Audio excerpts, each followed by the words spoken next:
this is what happens. People find ways to make themselves busy again when they've actually freed up some time, because, when they've got time and headspace, it just feels odd.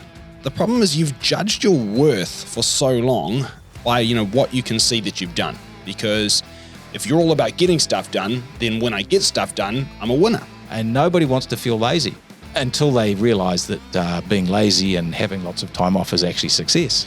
To have earned the ability to be lazy took more hard work than any of them ever put in. So you just can't feel guilty about that. It's that simple. Today on the Profitable Tradie podcast. The journey of business growth and success isn't always plain sailing for the business owner. More success, like getting off the tools and into a managerial role, can be an emotional roller coaster for many business owners. And for many, the win doesn't feel like a win, even though they know in their head it should be a win. The feeling of being guilty about success happens at most levels of success for business owners. Tune into this week's podcast where we talk through how to recognize the problem of success guilt and how to bust through it so you can enjoy the fruits of your hard work. Alrighty, Tony Fraser-Jones here, the host of the Profitable Tradie podcast. Welcome, hanging out today with Phil, my good mate. How you doing today, Phil? Always good, brother. Always good. Awesome. I have to say that that introduction that I did for the podcast is the best introduction I've ever done. But anyway, hopefully you're here listening. Don't be self-deprecating just to make yourself feel a little bit better, It's like those, you're fishing for compliments. That was real bad. That was real bad, just waiting for me to say, nah, it wasn't that bad, Tone. It was bad, bro. It was pretty bad. Okay, well, please forgive us, listeners. If you're listening, it wasn't bad enough. It was good enough. It was good enough that it'll work. Anyway, let's crack in. Because this is actually an important topic, isn't it? It is a very important topic. What are we getting into? Well, we're talking about how there's no doubt at all that owners of plumbing, electrical, and similar construction-based businesses, they're hardworking. I mean, if you're listening to this, that's you. You're a hardworking person. And you just don't get to own a business by not being a hard worker, right? Like you're definitely a hard worker.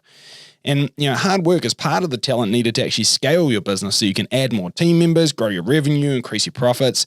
And the problem is that once you start getting to the point of getting off the tools yourself, when you got a team of maybe 4 or 5 tradespeople, doing work in the field, it should be time for feeling proud of your achievement. But for so many business owners, they actually end up feeling flat, empty, and frankly guilty about not pulling their weight. Yeah, you've spent a lot of time actually just working hard, seeing the results of your labor with your hands, and all of a sudden it's kind of empty because you're not directly involved with doing the stuff. And it's actually quite foreign because you're actually now having to learn a set of skills and do things that you haven't done before. And so it can be quite empty. And it doesn't apply just to getting off the tools. It applies at a whole lot of levels. We've seen it, when you employ an operations manager in your business who actually runs the teams. Or maybe you get yourself out of pricing and you get an estimator. And then you're like, oh, I've got all this free time, and it's quite weird. Well, what do I do? Or even when you've got a great business and you've got a GM who runs the business, you're like, well, what's next? I kind of cracked it, but I'm feeling kind of empty and weird. It's a really real thing. And the problem is not only that you don't necessarily enjoy the success that you've created and you don't feel great about it, you actually start to meddle back in things that you shouldn't meddle with. You get involved in stuff with your team and you annoy them, and you can sabotage the very success that you've created in the first instance by the fact that you just don't feel good about it. So we really wanted to bust open this sort of seldom talked about problem because it's actually quite a significant problem. Yeah, it's pretty important. And as you mentioned, it's going to rear its ugly head multiple times throughout your growth journey. So pretty important we crack it. And I'm sure you have a story to I do. And I'm going to talk about a story about a client that we've helped with who's really struggled with this. And Graham's his name. Now, he grew his team to 5 people and it was absolute chaos. He was trying to manage everything. Stuff was getting missed. He was, on site, out in the field doing work. He's also organising jobs. He was pricing work. He was doing invoices. And what he found is that he just couldn't cover everything. So mistakes were starting to happen on jobs. Quality was slipping. His margins and his cash flow started to slip because, there was just downtime and a lack of organisation. He got off the tools and he got into the office and he was starting to operate in that role of the ops manager. So he wasn't actually out in the field doing the work anymore. He was organising the teams, scheduling, doing the quality assurance, doing the ordering and all that sort of stuff. And initially he loved it. He was like, wow, this is amazing. I don't need to put my work boots on. I can come in not work boots and stay clean all day. Happy days. But that was really difficult for him too as time went on because he started to actually feel guilty about not being out there with the boys. He started to doubt that he was actually doing real work because it was sort of office work. It was different. Yeah, well, he bit his fingernails and they tasted nice, which was a bit of a disconcerting thing. That's right. Yeah. And he started actually finding himself spending more and more time out in the field, almost trying to justify his existence, checking up on stuff, checking with jobs, just helping out here and there. And whenever it got busy, he would jump in and actually, fix the problem, help them get the work done. Then he lost his main tradesperson. And he found out the reason for this after he left was that this particular chap didn't actually feel like Graham trusted him, and he felt like he was always checking up on him. Graham thought he was checking in, but really he was checking up. Graham thought he was actually being a good bugger and just helping out, but it didn't come across like that at all. He had to kind of get back on the tools to rebuild things. He actually got sucked back into the jobs on site because it was chaos again. And, that was a real difficult situation. Now he's rehired and he's got it working properly. He's actually staying out of the way and it's working well for him, but it's been a huge learning curve. And really the reason that it was difficult is because he felt weird about the fact that he was actually doing what he really wanted to do all the time. When he got there, it kind of didn't feel right. Yeah, and I think the thing is we've seen this story with Graham, but we've actually seen this exact story with multiple people in different situations all the time. It's actually a tale as old as time, song as old as rhyme. So, if we can't get this right and we let our guilt about success take over, we're going to have some problems. Yeah, well, I think you actually spoil that winning feeling. You got that feeling of like, I've actually achieved what I wanted to, I've built the team I want to, and it just doesn't give you the satisfaction that you thought. Maybe it does initially, but because you've been conditioned to act and behave in a certain way, it just doesn't sit right with you. And this is what happens. People find ways to make themselves busy again when they've actually freed up some time because, when they've got time and headspace, it just feels odd. You can damage the relationship with your team because you actually start messing in areas of the business where you shouldn't, where you've actually employed people to do that. And what they see, rather than you helping, they actually see it as a lack of trust or micromanagement, or you're just being annoying and trying to control them. And your business growth will stall, you'll make less money, and it's just not fun. 100%. Now, on the other hand, if you know how to take that guilt out of things, then we've got some upsides. Yeah, I think if you're comfortable with your success, you will enjoy it, and you'll feel good, and you'll feel proud of what you've achieved, which is important because business is hard. There's no doubt about that. It takes effort, and that's why not everyone can do it. But it's important to acknowledge the wins that you have and really celebrate them. You're going to enjoy the time and the space you create in your life. This is something I've had to learn this because I've been really crap at this, and I've had to learn this the hard way. Actually enjoy what you've created, that you've got a bit more time and you can focus on some different stuff and learn some new stuff. You're going to build good trust and empowerment with your team. Actually the culture will grow because you're actually letting them do their stuff. You're telling them implicitly that you trust them by not, being in everything.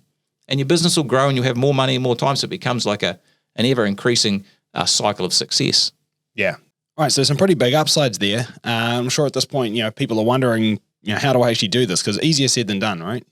Yeah, it 100% is. And if you're listening and you've experienced this, you'll know exactly what we mean, is that kind of weird feeling of, I'm not pulling my weight anymore and I should be helping out more. And if you haven't experienced it yet, you will if you grow your business, because this just happens to everyone. And we call it initially the guilt of getting off the tools, but it's more about a guilt of being successful. And it'll apply to all levels of your business. When you get an ops manager in, when you get an estimator in, when you get a GM in. And it's almost like we want the success, but when we get it, we're so used to struggling that the success actually feels uncomfortable and weird, which is kind of annoying. And we've helped, lots of business owners find their way through this. And what they do is they actually jump back. For example, if they've got off the tools, they jump back into the field because they're just trying to help their team with jobs that they've delegated out. And they just do that because it just feels emotionally weird not to do it. And it could be doing jobs. It could be if they've hired an estimator, they jump back and do the pricing. It could be if they've got an ops manager, they help them fix up all the mistakes. Whatever it is, it's the same type of thing. So what is actually going on here? Well, first, I think, big thing is a loss of identity. So when you've been working so hard for a long time doing something and that changes, say from getting stuff done with my own hands to organizing other people to get it done, the problem is you've judged your worth for so long by, what you can see that you've done. Because if you're all about getting stuff done, then when I get stuff done, I'm a winner. And I've judged myself that way for a long time, and that's how I feel a sense of identity and purpose and fulfillment. But then I get to a point where I'm in more of a management position, and I don't have the same link to the work. I'm not getting stuff done. I'm arranging other people to get stuff done. And so at that point, it can feel like I'm not pulling my weight. Or basically it can feel like I'm betraying my roots, like the boys I've always worked with, the team I've always had, the mates I've always got. Basically, it's like I'm a different person. I do different stuff. And so on the one hand, it feels like a betrayal to everybody else. But on the other hand, it's a betrayal to myself because I feel like I'm not doing the stuff that makes a big impact. Plus, offshoot of that is I feel like I'm not winning because I'm not getting the wins the way I used to. So it's pretty tough. Yeah, so loss of identity is massive. The second thing is you actually struggle to see how you're actually adding value to the business. So before, when you're actually on the job, you can see that you're billing hours and you can see that direct link, as you said, between actually doing work and the money coming in, the revenue that you're generating. But when you move to that next level, it's actually hard to see what you're actually doing. You can actually feel like you're just an overhead cost. And that's a big thing. We're often taught, well, keep your overheads down, save costs. We want to keep things lean and keep everything revenue generating. And we've talked about this on previous podcasts. Actually, overheads are what you need to have a successful business. Without that, it's just it's a messy, difficult to manage job. What's ironic, I think the wording you use there is actually the active part. I'm just an overhead cost. Where in reality, it's like, I am an overhead cost. The way that you actually frame that in your own head is the problem, right? Because an overhead cost is actually building that factory that churns out a result. That's how your business runs. It's the operational backing that helps all of your direct costs earn money. So, it's that framing in your head, really. It is. And the thing is, you don't yet understand the huge value you can add by actually working on bigger things in the business. And so the job of the business owner is to build the business. And that's things like putting systems in place in the business, processes, it's winning new work, it's hiring more great people. I mean, there is nothing more impactful and value-adding than hiring great people, and that's a critical role of the business owner to have either do it themselves or have a great system for hiring people. Now, these things will add hundreds of thousands or millions of dollars to your business, not just 25 or 30 or 40K a month. And that's the difference. When you're out in the field, you're earning 20, 30, 40K, 50K a month in actual billing. Per tradesman. Per tradesperson, or if you're doing it, that's you. But when you're in the office, you're influencing all of the tradespeople who do that. Yeah. And adding tradespeople who can do that and improving systems that make it happen more quickly. And so it's understanding that value, which is less direct, but way more powerful. Well, it's exponential as opposed to linear, right? So that's the key thing. It's pretty important to understand that because you'll see your value in a totally different light. Yeah. The third thing is fear of judgment, and this is huge. There's a fear of the team actually, seeing you leave early because you can, and you actually wondering if they think you're lazy. I mean, I've heard this so many times.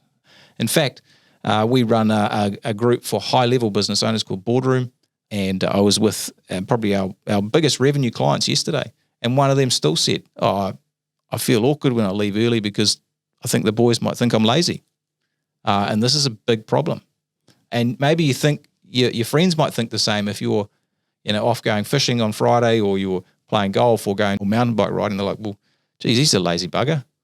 And nobody wants to feel lazy until they realize that being lazy and having lots of time off is actually success. Well, not to mention, it's like, in order to be lazy, I have to have been hardworking. You actually can't be lazy without being hardworking because to have earned the ability to be lazy took more hard work than any of them ever put in. So you just can't feel guilty about that. It's that simple. Well, more hard work and smarts. Yeah. Because there's hard work, but if it's not multiplied by smarts, it's just work hard, work smart, right? That's right. Yeah. And you think you fear people thinking that you've got too big for your boots as well. There's the tall poppy thing. Hey, you've stuck your head up and you're a winner. And there's some people, because of their own insecurities, who don't like that. Frankly, that's their problem, not your problem. And let's be honest, most people aren't thinking about you anyway. And what they think of you is none of your business. Yeah. Doesn't matter.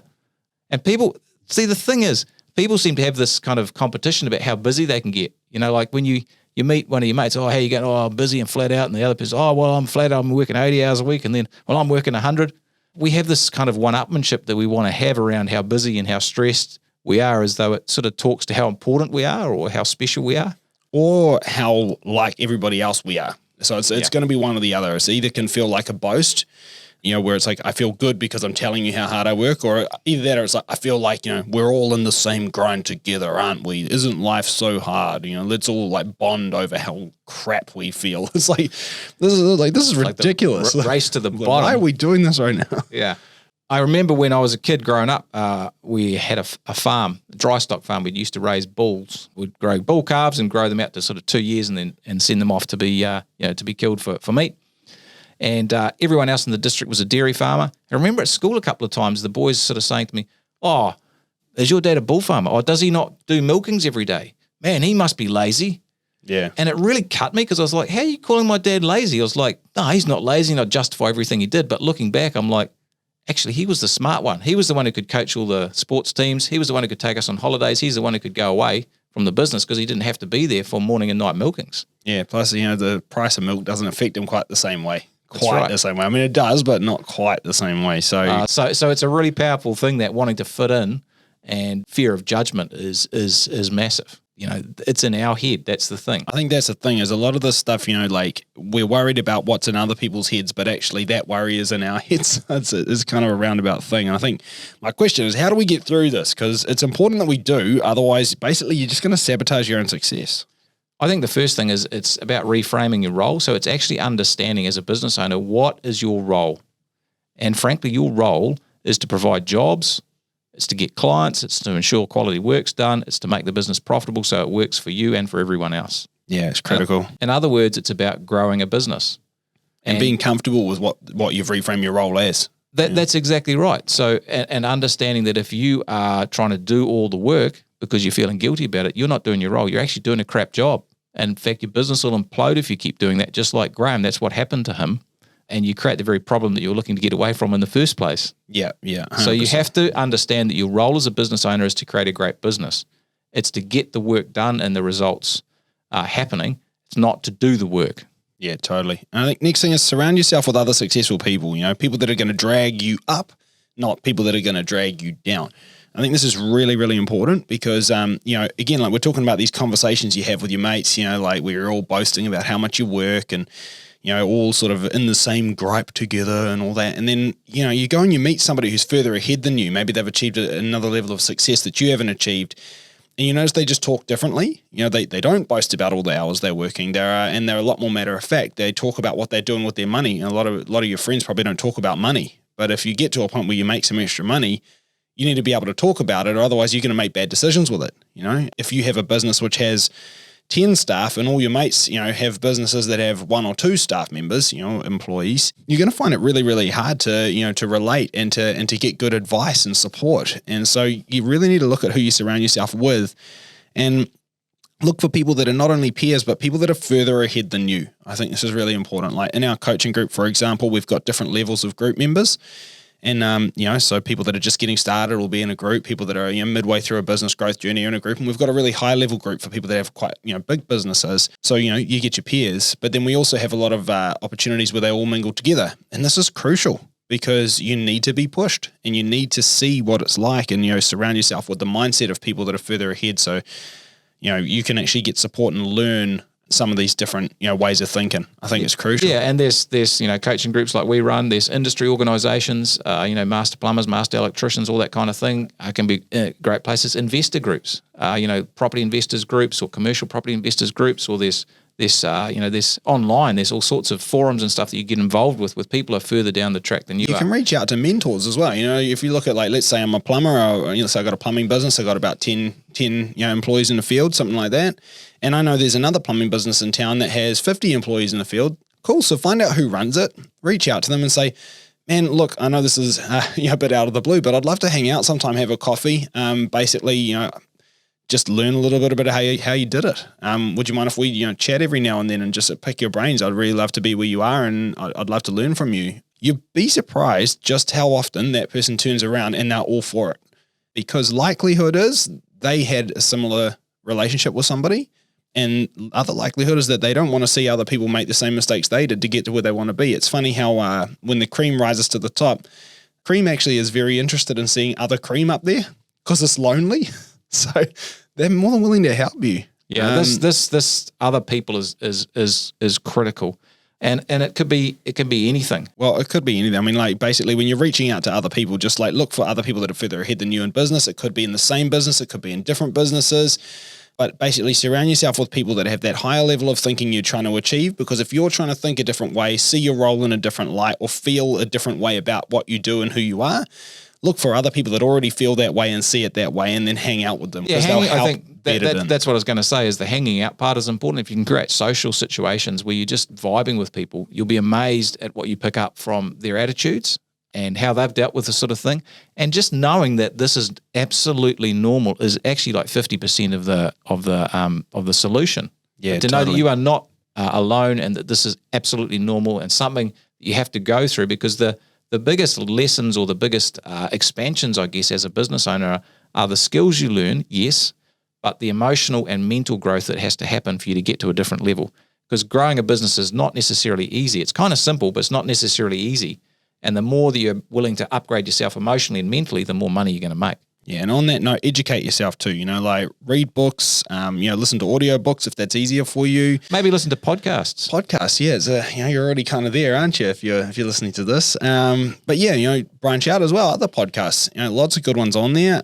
But basically, you could watch YouTube clips. There's lots of stuff you can do to educate yourself. But the more you educate yourself, the more comfortable you feel with a new level of knowledge and expertise. Easier to upgrade your mindset when you've also upgraded the tactical knowledge. And so I think it's just important to do that. And don't just read, how-to books or business books. Read biographies, autobiographies, of, again, people that are more successful than you. One of Warren Buffett's tips I really like, tip for life, actually might have been Charlie Munger, and maybe I'm getting this wrong, was borrow knowledge of dead people. And what he means by that is he's like, there's a bunch of incredibly smart people throughout history that accumulated so much useful knowledge and then wrote books. And basically what they're trying to do is give you the knowledge they don't need anymore, because they did, but you're living. So get that knowledge, man. They spent years getting it. Tony Robbins says that when you read someone's book, you absorb 10 years of their life. So he's like, I'm going to live forever by reading heaps of books. But basically, yeah, essentially you're getting that experience, you're getting that leg up. So do it. You'd be silly not to. The next thing is to get through this, it's important that rather than looking at the results of your work individually, you look at your team or business results. So, we typically judge ourselves by the individual effort. How much output did I do today? How many jobs did I price today? Or how many clients did I see, or how much work did I get through on, out in the field? You got to change that to look at what's the corporate result of the business. And so that's, hey, what's my profit and loss statement each month? That's actually how you judge your performance as a business owner and improving that. It's what's my client retention. It's what's my employee satisfaction and retention. They are your report card now. Those are the things that you need to get your feedback and your fulfillment from, rather than what did I actually do specifically on a day-by-day basis? And it's quite difficult, but it's important, because it's making the switch from being in a time-based economy where you measure your results by the effort you put in, to the results-based economy where you measure the results by the results you get. 100%. And I think this again feeds back to who you surround yourself with, right? Like when you hang out with your mates at the pub, they're all saying, I worked 100 hours, I worked 90 hours, and you tend to hang out with some higher level thinkers that are running successful businesses, and they don't talk about that. They talk about what's your client retention percentage and employee satisfaction scores. Like that's what they talk about. They just got a different chat. So. Yeah, we Bronwyn and I have lunch every couple of weeks to talk about our investing, and I've been struggling with it a bit recently because we don't have great reporting on how we're progressing. And I'm like, hey, Bronwyn, I really need us to get a run rate tracker going so I can see where we're actually at with all these investments, because when you do that, it actually makes you feel good. You can see the results. Well, it's the way that you judge your results these days, right? So I think that's it. It's just an upgrade to that higher level. The last thing is create a big vision and goals for the future. So if you focus on the big vision and the goals you have for the future, that actually stretches you to be better. And it means you can't focus on, I'm feeling a bit bad about what I haven't done. It's like, what do I need to do to get to the next level? And you only achieve more by actually becoming a better business owner and a better person emotionally and mentally and action-wise in general. So big goals actually really help pull you through that niggly kind of frustration or guilt that you have, because they set you on a bigger path, and they force you to ask bigger questions of what you're doing. Well, it's easier not to feel guilty with where I am now if I'm focused on where I want to be in 10 years, because I might not be where I was, but I'm definitely not where I want to be either. And so, it's easy to be okay with that rather than feeling like I'm out of my depth because I'm further than I ever thought I would go. So you need to be constantly throwing that stick out further. Yeah, it's reframing the situation that you're in. Yeah, that's right. All right. Well, should we land this plane? Let's do it. The weird thing about business success is that it can actually feel uncomfortable when you get there.